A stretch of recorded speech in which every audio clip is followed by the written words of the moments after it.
La última cena fue un acontecimiento significativo y proclamó un momento crucial en el plan de Dios para el mundo. Al comparar la crucifixión de Jesús con la fiesta de la Pascua, podemos ver fácilmente la naturaleza redentora de la muerte de Cristo. Como se simboliza por el sacrificio original de la Pascua en el Antiguo Testamento, la muerte de Cristo expía los pecados de su pueblo, su sangre nos rescata de la muerte y nos salva de la esclavitud.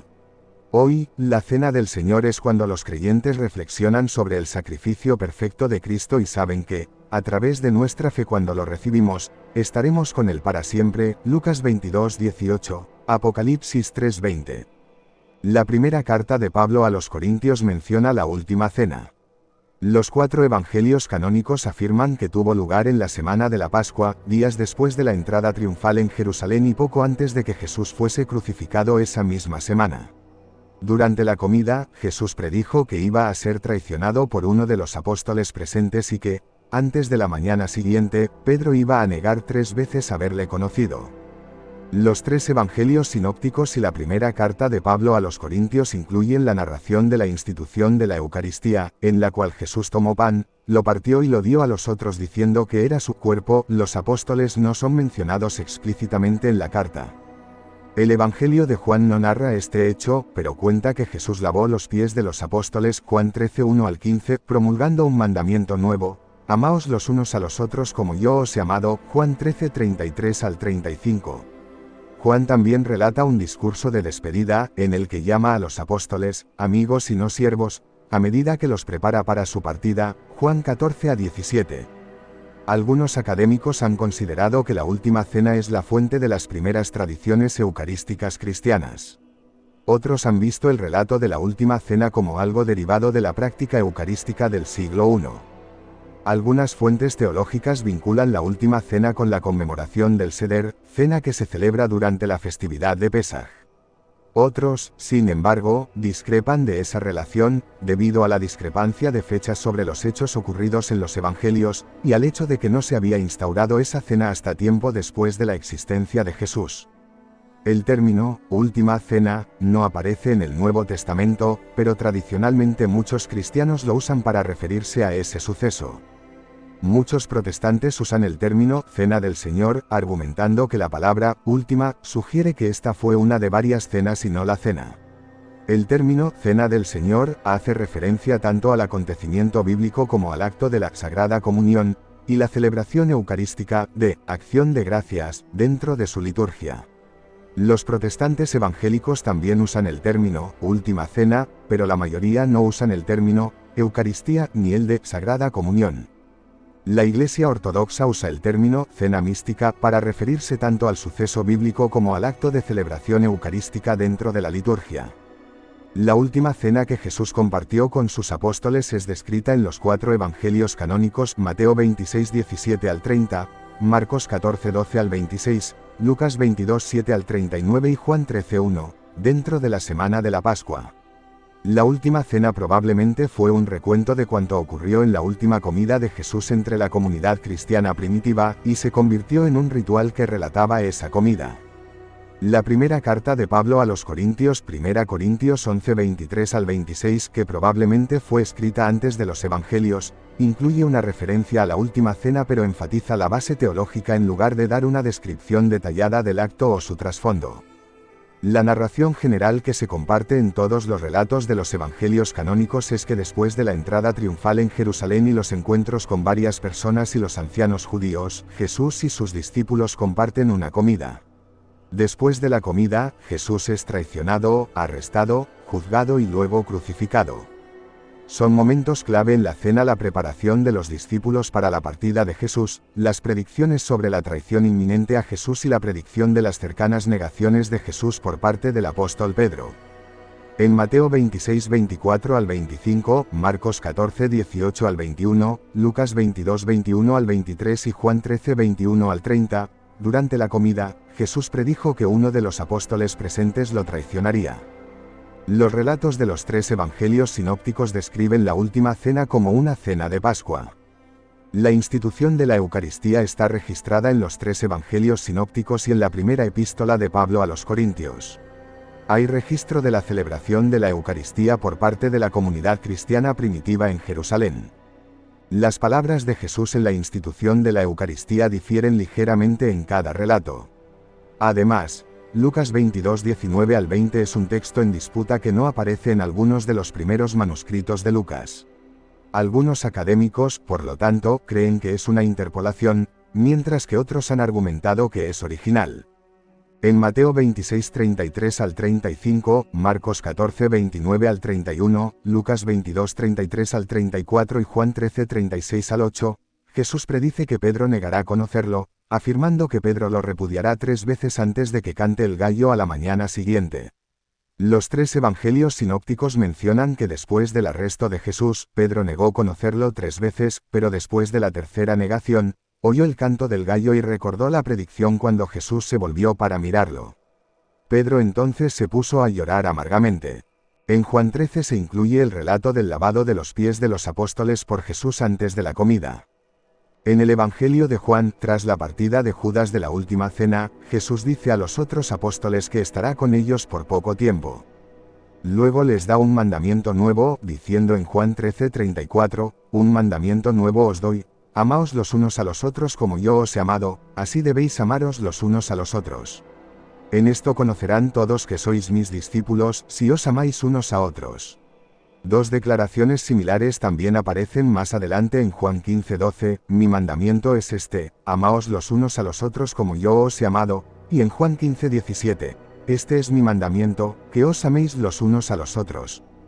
En el Evangelio de Juan, Jesús da un extenso sermón a sus discípulos, Juan 14, 16, que se asemeja a los discursos de despedida llamados testamentos, en los que un padre o líder religioso, a menudo en el lecho de muerte, deja instrucciones para sus hijos o seguidores. Este sermón se conoce como el discurso de despedida de Jesús históricamente, ha sido considerado una fuente de doctrina cristiana, particularmente sobre el tema de la cristología. Juan 17, 1 al 26 ha sido llamado también la oración de despedida, o la oración del sumo sacerdote, dado que es una intercesión por la iglesia venidera. La oración comienza con la petición de Jesús de su glorificación por el Padre, dada la culminación de su obra, y continúa con una intercesión por el éxito de las obras de sus discípulos y de la comunidad de sus seguidores. En el libro del Génesis se produce una escena en la cual Abraham es bendecido por un rey sacerdote llamado Melquisedec que le ofrece pan y vino, los mismos productos ofrecidos por Jesús en la última cena. La carta de Pablo a los Hebreos dice que Jesús es el sumo sacerdote nombrado directamente por Dios, al igual que Melquisedec, Hebreos 5, 6 al 10. Jesús era de la tribu de Judá, a diferencia de los sacerdotes israelitas, que provenían de la tribu de Leví. Los historiadores estiman que la fecha de la crucifixión tuvo lugar entre el 30 y el 36 después de Cristo. Isaac Newton y Colin Humphreys descartaron los años 31, 32, 35 y 36 por motivos astronómicos, dejando el 7 de abril del 30 después de Cristo y el 3 de abril del 33 después de Cristo como posibles fechas de la crucifixión.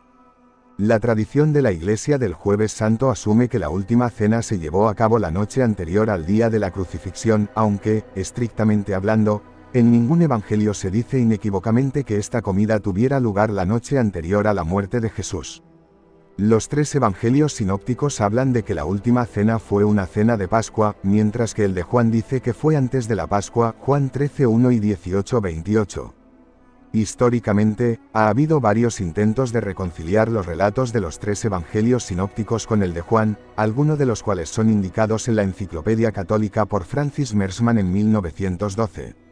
Desde 1953 Annie Joubert, basándose en el libro de los Jubileos, argumentó que había 2 fechas de fiesta de Pascua, mientras que el calendario lunar judío oficial tenía la Pascua comenzando un viernes por la noche en el año en que Jesús murió. También se usó un calendario solar, por ejemplo por la comunidad esenia en Qumran, que siempre tenía la fiesta de la Pascua comenzando un martes por la noche. Según Joubert, Jesús habría celebrado la cena de Pascua el martes y las autoridades judías 3 días después, el viernes. Joubert añade que en la Didascalia de los Apóstoles, un texto del siglo III, se establece el martes como el día de la última cena de Jesús. Posteriormente, habría tenido lugar el proceso a Jesús, que habría durado hasta que fue crucificado el viernes. Para Juan, la cena de Pascua era aquel año el viernes por la noche. Esto significa que Jesús habría muerto a la par que se sacrificaban en el templo los corderos pascuales que iban a consumirse en la cena. La cena de Pascua cayó el viernes por la noche el 7 de abril del 30 y el 3 de abril del 33. En una homilía de 2007 Benedicto XVI consideró probable que Jesús tomase la Pascua basándose en el calendario de Qumran.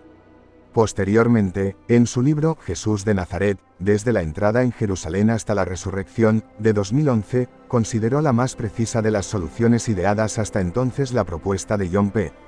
Meyer, basada en el Evangelio de Juan.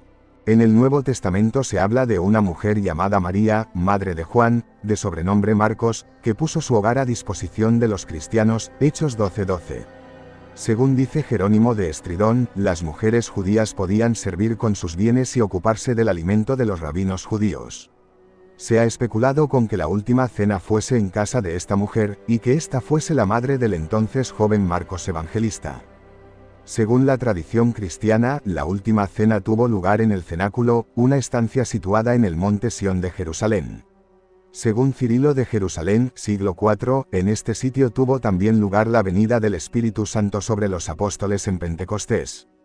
Tomás de Aquino veía a Dios Padre, a Jesús y al Espíritu Santo como profesores y maestros que proveían de lecciones, a veces con el ejemplo. Para Tomás de Aquino, la última cena y la cruz forman la cumbre de la enseñanza de que el reino fluye de la gracia intrínseca, más que del poder externo.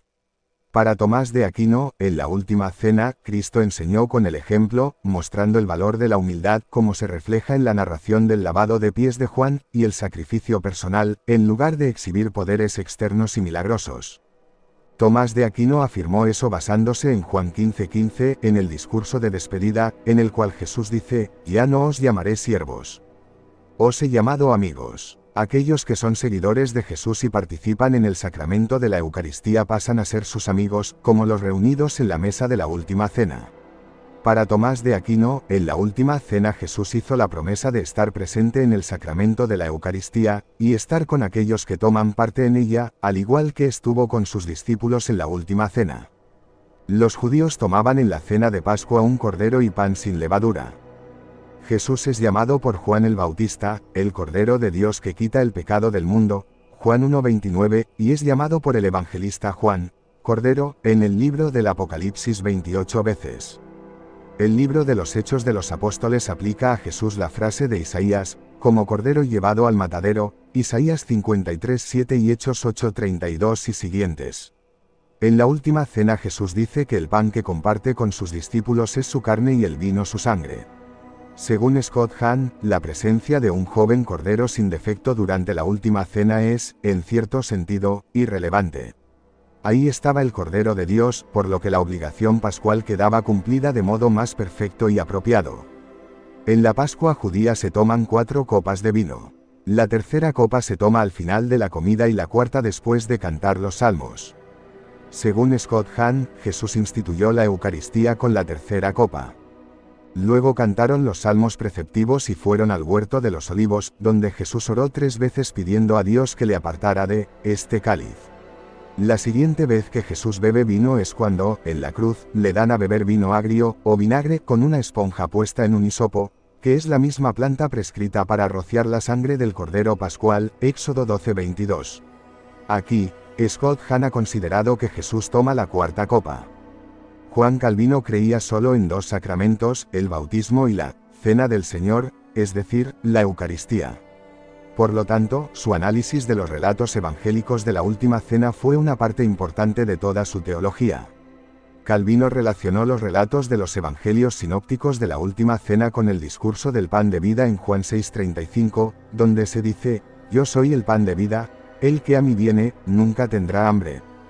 Calvino también creía que los actos de Jesús en la última cena debían seguirse como ejemplo, afirmando que así como Jesús dio gracias al Padre antes de partir el pan, 1 Corintios 11:24, aquellos que van a la mesa del Señor para recibir el sacramento de la Eucaristía deben dar gracias por el amor ilimitado de Dios, y celebrar el sacramento con alegría y acción de gracias. Según John P. Meyer y E. P. Sanders, el hecho de que Jesús tuviera una última cena con sus discípulos está casi fuera de toda duda entre los eruditos, y pertenece al marco de la narración de la vida de Jesús. Howard Marshall afirma que debe abandonarse cualquier duda sobre la historicidad de la Última Cena. Algunos estudiosos del Seminario de Jesús consideran que la Última Cena no deriva de la Última Cena de Jesús con los discípulos, sino más bien de la tradición gentil de las cenas conmemorativas por los muertos. En su opinión, la Última Cena es una tradición asociada principalmente con las iglesias gentiles que Pablo estableció, más que con las congregaciones judías anteriores. Estas opiniones se hacen eco de las del teólogo protestante del siglo XX Rudolf Bultmann, que también creía que la Eucaristía se originó en el cristianismo gentil.